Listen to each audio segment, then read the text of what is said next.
Bonjour Christophe. Bonjour Jean-François, bonjour Audrey. Bonjour Christophe. Voilà donc la France engagée sur plusieurs fronts, sur plusieurs théâtres extérieurs, tout cela à la demande des Nations Unies. C'est un peu un nouveau statut pour la France.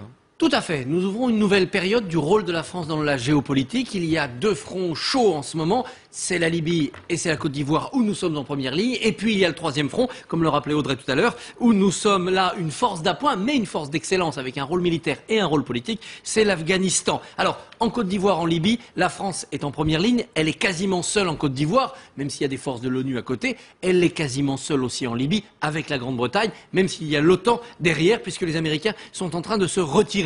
C'est le retour de la France. C'est le retour de la France par de grandes initiatives géopolitiques fondées sur l'action. En 2003, nous avions eu un premier retour de la France avec Chirac, avec Villepin, mais c'était par le verbe et c'était surtout par l'inaction. Une inaction légitime, ne pas aller dans ce guêpier irakien, mais une inaction quand même. En 2011, le rôle historique de la France est un rôle actif. Les armes parlent, nos militaires risquent leur vie.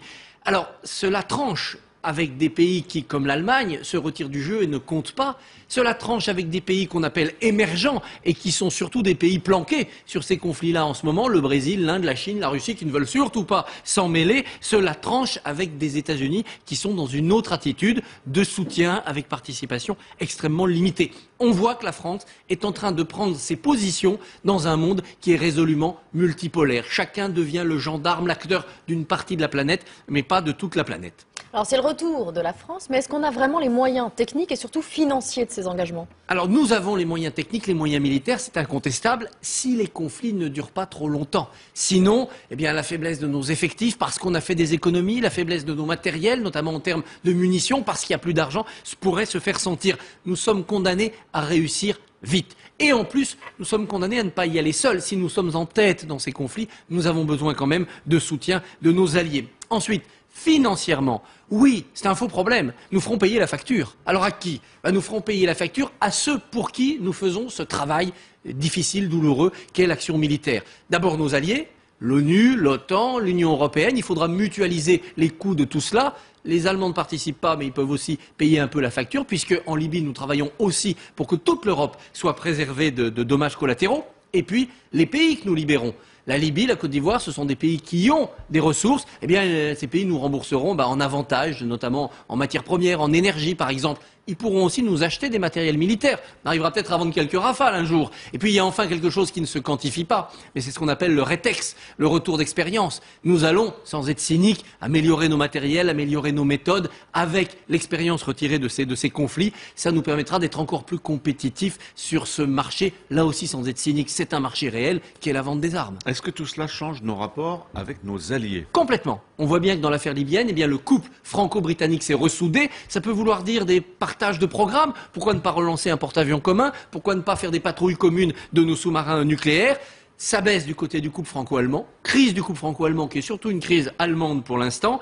On voit bien qu'avec les États-Unis qui soutiennent, qui participent un peu, mais qui se retirent vite, il y a un nouvel équilibre qui fait jour. On considère que c'est aux Européens de faire le jeu les gendarmes dans toute leur zone méditerranéenne.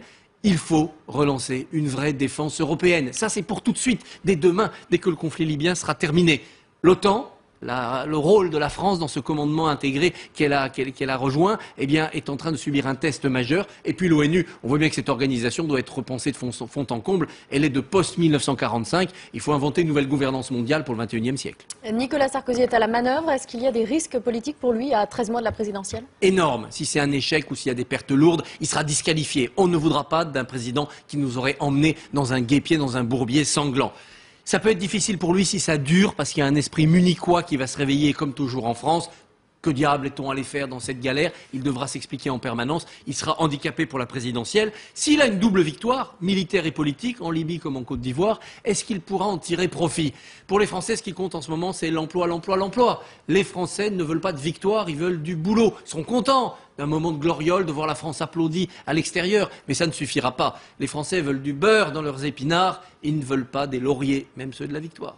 On en reparle avec votre invité à 8h15, Hervé Novelli, ancien ministre et secrétaire général adjoint de l'UMP. Merci Christophe, le journal est à suivre.